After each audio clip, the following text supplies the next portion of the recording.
If you ever want to chat with strangers, nothing breaks the ice like a freshly waxed reminder of General Motors' better days. Looking good. Thank you. The car. Without fail, a 1962 Corvette will turn heads, light smiles, and bring questions. 1962. What engine? 327. Does it have matching numbers? I have it. And if the light is long enough, they'll usually tell me some long story about the first time they fell in love. Stories that usually involve a product built by General Motors. Holy mackerel. Let's trade, man. Let's make a deal. You want to trade? Yeah. Because this is not just a car. This is a time machine to an America that no longer exists. Everybody likes my Rocket 88. Baby, we'll ride in style. The year this car was built, the White House was Camelot.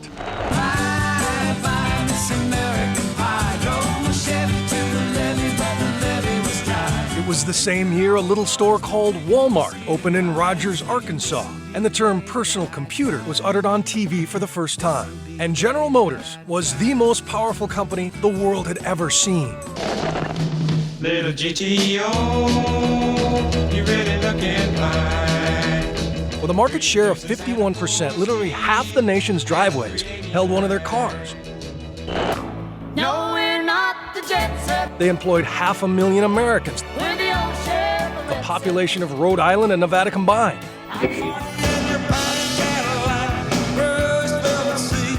They helped define America's vision of the future, and a lot of times they actually delivered. They built the first car on the moon, and it wasn't just cars, they built the first artificial heart.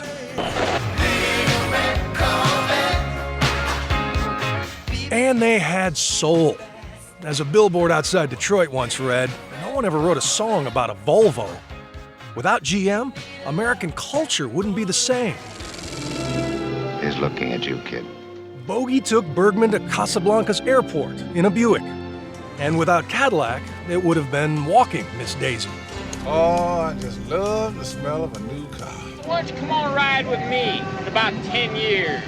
That's Harrison Ford ripping a 55 Chevy off the line in American Graffiti. And when Gene Hackman commandeered a 71 Pontiac in The French Connection, we got the greatest car chase ever filmed.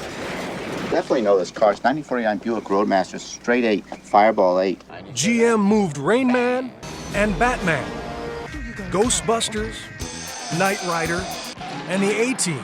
Does this thing move? Oh, yeah. And both Smokey and the Bandit. 1970 Pontiac Firebird, the car I've always wanted, and now I have it. I rule. And from Tony Soprano to rap star Ludacris. Cadillac grills, Cadillac mills. Check out the oil my Cadillac spills. Nothing brings street cred like a Cadillac Escalade. And if the new Star Trek is any indication, a 65 Vet will still be cool when highway patrolmen can fly. But now, 101 years after its birth, the company that gave us all that, the company that helped build the American middle class, is flat busted. And the idea of GM bankrupt, those were words like nude photos of mom. Oh, the horror. Your jaw drops open. Yeah, you know. Best-selling humorist P.G. O'Rourke grew up on grease and speed. His dad was a Buick dealer. And in his new book, Driving Like Crazy, he says our feelings about the automobile were forged in the most primal way. There was no sex before the car. I presume there was reproduction, but there was no sex. Because you couldn't take a girl out for a ride in a car because the cars hadn't been invented. You could take her out in a buggy, but then you were facing the back end of a horse. It's just not romantic, you know? Excuse me. Yeah. Yes. Is there room in the trunk for everybody? But somewhere over time, he says, our steel chariots of adventure became exhaust-belching household appliances, errand-running machines, motorized cup holders. Will GM ever be capable of inspiring this kind of passion in people? No, the products they build? And I think it's just a sociological change. I mean, one of the problems with cars is we have to spend way too much time in them.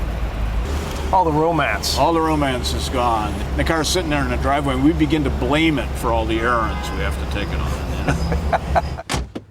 For comparison, we pull my old car alongside its great-great-grandson, the 2010 Corvette. And what are your impressions when you compare the two? It's a hell of a car. It is a much better car than your old Corvette. But when it comes to gut reaction, this is what you want. It's hard to argue with nostalgia, but where there is car talk, there is disagreement. I have selected this car for you to take your driver's test in. Ask TV and movie star Tim Allen to point out the best performer in his warehouse full of amazing cars, and he'll go with the new Corvette. That Corvette will eat up anything in the world right now. Porsche, Ferrari, I have a Carrera GT, nothing is like that. That's what GM can do. And he says America is still capable of feeling passion for a well-built machine. Of course, he's the type of guy who puts monstrous engines in anything with wheels. This is 1,100 horsepower. Right. When you're running the engine up to get the horsepower rating, and I see a guy in the back going like this. He goes, I'm gonna go, what are you doing? He goes, it makes my nads wiggle. Before acting, the Michigan native worked for GM's photography department, and later, he even helped them design custom Cadillacs. Who killed General Motors? You blame labor as much as management? And there was a point when they were both making crap. But late 70s, early 80s, they made the same crap and expected us to buy the same crap. And it got irritating. They're bigger, more chrome, same 9-inch rear end, front V8, cruddy interior, and then the union blamed executives blamed the union.